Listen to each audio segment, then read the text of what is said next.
Veridə sonuncu günümüzdür. Bugün ayın 7-sidir. Sabah inşallah Bakıya yola çıxıram. Çünki sonra da digər yerlər də yolumu gözləyir. Bugün səhər dumana oyandıq və bugün çox möcüzəlidir əslində. Çünki dünən bütün gün hava şəraitinə baxdıq. Hava saat 12-yə qədər yağıntı göstərirdi. Səhər azacıq duman gəldi, amma yağmadı.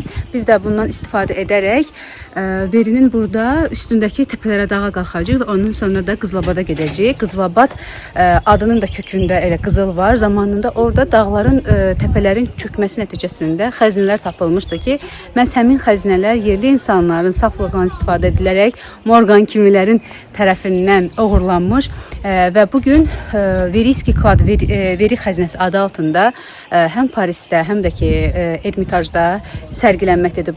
Bu cür faktları oxuduqdan sonra bu iki şəhərə və oranın muzeylərini gedib görmək daha çox mənim diqqətimi çəkir. Çünki artıq bəzi şeylərin fərqinə vardıqdan sonra getdiyim həmin ölkələrdə, məsəl üçün gedəcəyim həmin ölkələrdə, hətta London qarışıq Britaniya muzeyində sırf eləcə baxmaq deyil də öz irsimizə, öz tariximizə uyğun tapıntıları görməyi hədəfləmişəm, niyyətləmişəm. Amma biraz da belə bir ehtiyat var. Fondun bütün eksponatları hər zaman muzeydə sərgilənmir, mütəmadi dəyişdirilir. Bizim özümüzdə tarix muzeyinin balansında çoxlu eksponat var, lakin hər biri sərgilənmir, fondun öz balansında olanlar da var. Amma qismət deyək, hələlik bu haqda düşünməyək. Buradan sizi Dünya Vətənindən başqa kitab oxumağa dəvət edirəm. Orada da bu Morganın Lerikin başına açdığı oyundan bəhs etmişəm. Hələlik isə Verinin üst təpələri yolumuzu gözləyir. Evin bu üst hissəsindən açılan bu yoldan çox xoşum gəlir. İndi sağ tərəf təpəyə qalxır, amma qarşı təpə Qızılabaddır və görüntü inanılmaz gözəldir. Tək-tək ağacların altındakı o evlər füsunkar bir mənzərə yaradır. Biz isə böyük bir heyətlə dağa gedirik. Gələ bilirsən? Bura bulaq yeridir, Fuad? Mənim həyətimə buradan gəlir.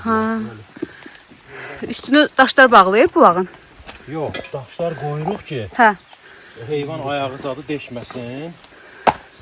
Və buradan gələndə, reysan yağanda oğlunun üstünü bağlayacam, olur. Bu mənim bulağımdır bura. Ne güzel. Bu dəmir veririk, sonra üstünə. Kollar da yoxdur bunun üstündə. Yüzü baxar böyle bu nəsil. Kolonni, bardajı. Ama bunu sütəz ödür. Sütəc onu. Bardajan sütəc onu. Boçi. İşte tosponu ödür. Kolni ya. Abi yavaşlar bari. Bura mənim bulağımdır. Bura mənim bulağımdır. Bu dəmir olan ki yer var. Bunun altından qazıb hazırlayırıq. Bir dənə ora vedrə qoyuruq və şlangı salırıq onun içərisinə. Ora yığılan su buradan üzü aşağı özü axır gedir. 500 metrədir evəcən. Yolda bir dənə də bulaq var. O da qoşulur ona. Bu gedib onun içinə tökülür. Oradan da götürüb aşağı gedirik. Ne güzel. Hazırda da burada Meğlon yolunda yağış yağır. Gözəlliklə dolu bir andır. Yağışdan gözəl nə var?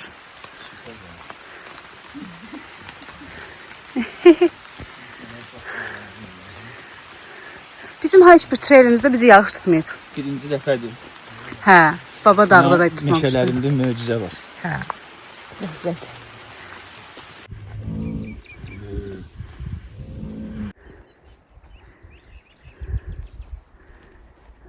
O vaxtı insanlar, qədim insanlar çıxıblar ora ildırımdan sonra. Kimsə yığıb onları. Yığıblar çapa. Yağış dayanmadı, yağış yağmaqda davam eləyir.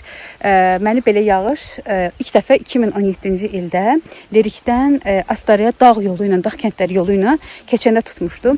Lerik yolu marşrutumuz çox yaxşıdır onda və ilk dəfə Cənubu necə gözəl olduğunu yəqin ki elə onda görmüşdüm. O kəndlər inanılmaz idi.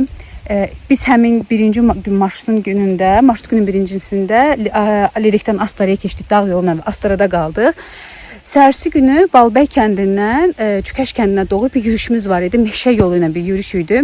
Həmin günü yağış gəldi, palçıq nə, hara qədər və meşə bitmədi. İlahi, meşənin buraxdığı fobiyanı ilk dəfə onda hiss eləmişdim. Düşünürdüm ki, meşə heç vaxt bitməyəcək.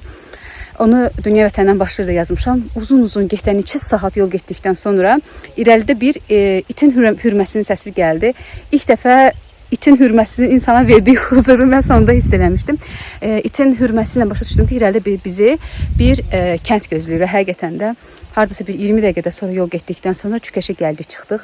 Təsəvvür edin 17-ci ildir. Turizm, ekoturizm hələ təzə yaranmağa başlayır. Ümumiyyətlə kənd cəmaatı, rüqzaqlı insanlar görməyib. Orada da təxminən 4 nəfər Azərbaycanlı idi, qalanları xaricilər idi. Dağdan rüqzaqlı insanlar enir, kənd cəmaatı belə təəccüblə baxır ki, ay balam bunlar kimlərdir, yağışın bu günündə bunların meşədə nə işi var? Və gəldim Cükəş kəndi ilə tanış oldum onda. Cükəş kəndin insanları ilə görüntülədim və ta 2021-ci il martına qədər Cükəş kəndi mənə Astaranı sevdirən birinci kənd idi. Ağlım Astara deyəndə Cükəş yadıma düşürdü. Ta ki həyatımın Sım kəndi daxil olana qədər. Sımdan sonra başa düşdüm ki, Astaran demək olar ki, bir çox dağ kəndi o gözəllikdədir, o füsunkarlıqdadır və ümumiyyətlə sonrada da marşrutları artırdıqca 18-də Lerikin Qələbin şəlalələrinə getdim, digər yerlərə getdikcə başa düşürsən ki, ümumiyyətlə Talış dağları, ölkəmizin cənub bölgəsi çox füsunkardır. Kiçik Qafqaz və Talış dağlarını hədsiz sevirəm. İnsana bəxşdən bir huzuru var. Yağışı gözəldir, meşəsi gözəldir, insanları gözəldir. Həyat burada çox incəcikdir. Ona görə vaxt elədikcə mütləq gəlin. Yol getməkdən çəkinməyin, yaxşı düşməkdən çəkinməyin. Əsas odur ki, qəlbləriniz geniş olsun və sevgi ilə dolub daşsın. Biz də burada bir dənə tərk edilmiş belə bir ev tapdıq. İndi burada girmişik. Fuad indi bizim üçün çay hazırlayır. Özümüzlə çay götürmüşdük. Çox deyindilər, amma dedim yola çay lazımdır. İndi başa düşdülər ki, doğru bir qərar idi. Burada çay hazırlayıb. Birazdan ocaqda çay içib isinəcəyik. Keyfimiz necədir Nigar xanım? Super. Sevirəm belə insanları, dağda kəsəkdə problem çıxartmayanları. O çaya da ki Fuad hazırlayır, o çay indi möhtəşəm olacaq. Yığıb burada ədəbiyyatlarını. Gözləyirik çayımızı, ey çayçı.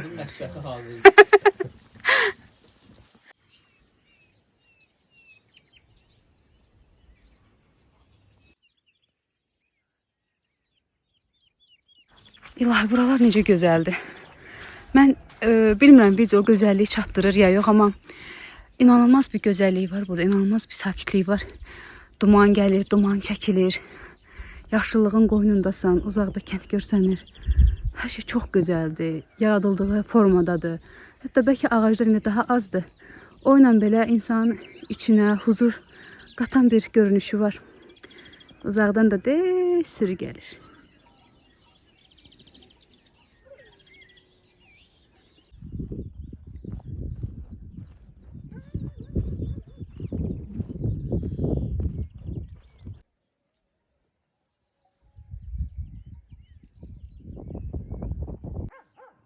Buradan aşağı evdir de bizim evdir.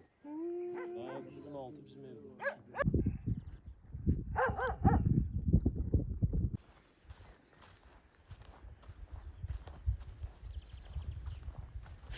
Nağıl kimi yerlərdən düşdük, gəldik, biraz dincəldik.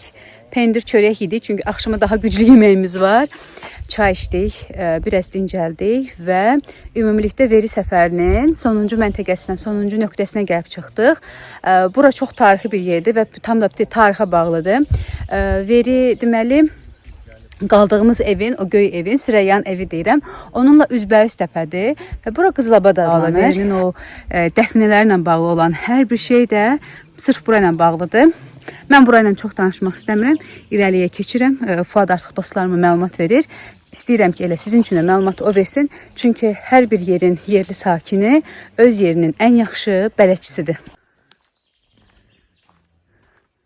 Bura Qızılabaddır. Okay. Qızıl band əslində deyirlər. Qızıl elə bil ki dağı. Aha. Deməli 1926-cı ildə burada güclü sürüşmə olur. Burada ağaclıq olmuyor. Aha. Bu təpə ki yoxdur belə. Bəli. Bu təpə gedib o təpə ilə bərabər olub belə. Aha. Burada yuxarıdan yağıntılar nəticəsində o torpaq boş torpaq olduğu üçün yumuşalır. Bəli. Və oradan sürüşüb gəlib, buradan keçib ta çayacan axıb gedib. Aha. Və səhər-səhəri insanlar sübdən durub mal heyvanların yola salanda görüblər ki, yerdə nəsə parıltılar var. Və gəlib indi uşaqlardan ya indi götürüb biri aparıb evdə göstərib ki, düymə tapmışıq. Görüblər ki, bu böyüklər görüb ki, bu düymə deyil, bu qızıldır. Və sonradan elə bil ki, araşdırıblar ki, görüblər ki, bəli, bunlar həqiqətən də xəzinədir. yəni Xürrəmlərə dövrünə aid bir xəzinədir. Bizansın elə bil ki pullarıdır. Sikkə şəklində bunlar çıxıb. Orada tək pullar olmayıb. Orada figurlar olub. Balıq figuru kimi, sonra qoç figuru kimi, xoruz figuru kimi, nə bilim külçələr olub, 3 bucaq, 4 bucaqlı. Onlardan Aqibəti necə olub? Aqibətləri gəlib cəmaatdan da sonra elə bil ki Rus əsgərlər qarnizonu ayılandan sonra gəlib cəmaatdan da yığıblar və qalanı da elə bil ki əsgəri töküb şumlayıblar buranı, altını üstünə çevirib hamısını yığıblar. İnsanlardan tək burada bizim qohum var, babalarımız daha doğrusu xaloğlu, biboğlu belə olublar. Tək Fərəz kişidən 240 dana elə bil ki sikkə götürüblər. Hə, tək bir kişidən o qədər götürüblər, amma qeydiyyatda yazırlar ki, gecəmi 500 dənə tapıblar. Yox, 500 dənə də yox. Ondan götürdüklərinin qeydiyyatını aparıblar ki, 15 dənə Fərəz kişidən alındı. Yox, ümumilikdə veri xəzinəsi adı altında 500 sikkə gedir. Hə, amma elə tək adamdan 200 neçə götürüblərsə? Hə, tək insandan o qədər götürüblər. Hə, onu demək çalışıram. Yəni Fərəz kişidən aldığını 15 dənə yazıblar. Məsələn, başqasından deyək ki 1 kilo götürüblər, onu orada yazıblar, hə 10 dənə bundan aldıq. Bəs nə adla, necə adla, nə adla götürüblər? O baba o xatirələrini bölüşüb.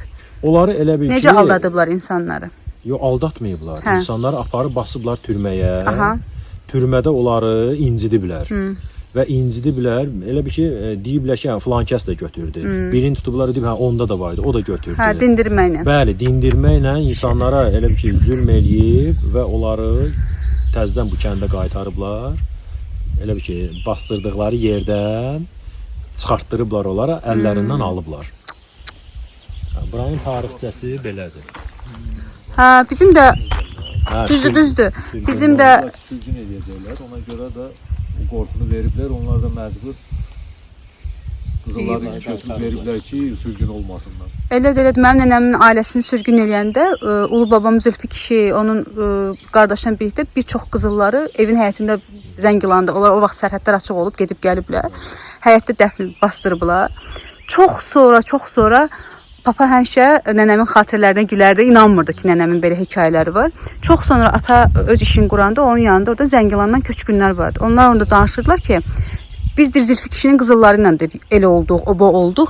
Papa da onda başa düşdü ki, mən başa düşdüm ki, mənim qaynanam heç vaxt yalan satmayıb da. Yəni bunlar o qədər zəngin olub və bir çox şey, yəni sürgün olmamışdan qabaq gizlədib gediblər. Zaten həyatları o Cambul vilayətində bir şey olmayıb. Yəni insanlar çox əziyyət çəkib. O vilayətə buradan da bizim bir babamız Mir Heydər Axund. İndi mən onu araşdıracağım, çox güman ki, çünki Cambul vilayəti çox balacadır. Orada Cambul vilayətinin alimi kimi olub. Biz var ki, bizim qohumlar, sizin qohumlar, adam qohumlar tanıyırlar. Çox güman ki, bəli, çox Hə, onlar güman ki, həmişə tanıyırlar. kompakt yaşayıblar. Ona görə də Mir Heydər Axund orada məşhur adam olub. Yəni dini alim olub orada. Araşdıracağım onu inşallah. Gedək, biraz gezək kəndi. Ancaq qızıl tapılan yer buradır da onda. Oradan atıb, gəlib, gedib sağa tökülür. Öncə də bel götürüb qazmaq lazım. Meşəni sonradan yaranıb burada. Gözəldir. Bayaq Nigar yaxşı söz dedi. Axırıncı bu qədər yaşlılıq harda görmüşdüm, xatırlamıram. Hələ bu quşların səsi. Elə bilsən ki, maqnitofon qoşublar. 2 yıldır YouTube'da Ay sağ ol. Bir saatdir quşların səsi. Ora tanış gəldi sizə. Hə, bayaq o yuxarılardaydı. Oradaydı. Təpələrdəydi. Bir də elə orada diyor. Çox gözəl marşrut oldu o arada deyim. Məğlun marşrutu çox gözəldir. Bu qəşəng onu hiking, ekoturizm, eko marşruta salmaq olar. Bir tərəflə qalxdıq, o bir tərəflə düşdü. Möhtəşəm idi. Heydər gülləri, Seyran gülləri. Heydər gülləri.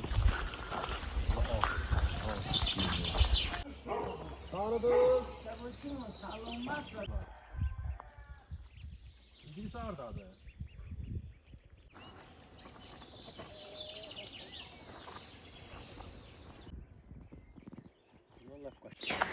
Bu gözəlliklərlə, bu gözəl təbii səslərlə, təbii gözəlliklərlə veri səfərini və veri vloqlarını bitirirəm. Ümid edirəm ki, bəyəndiniz. Çox sağ ol ki, baxdınız. Yenidən görüşmək ümidi ilə yeni yerlərdə, yeni gözəlliklərdə. Bu vloqlar da sizin üçün bir bələdçi rolunu oynasın. Özünüz də gəlin. Bura lazım olan şəxslərin nömrələrini buraxacağım ki, gəlmək üçün, qalmaq üçün nə bir köməyiniz lazım olsa, sizin üçün də bir köməyi dəysin. Yolcu yolda gələk. Sağ olun, sağlıqla qalın və sevgi ilə qalın. Özünüzə də yaxşı baxın və Azərbaycanın seyrinə çıxın.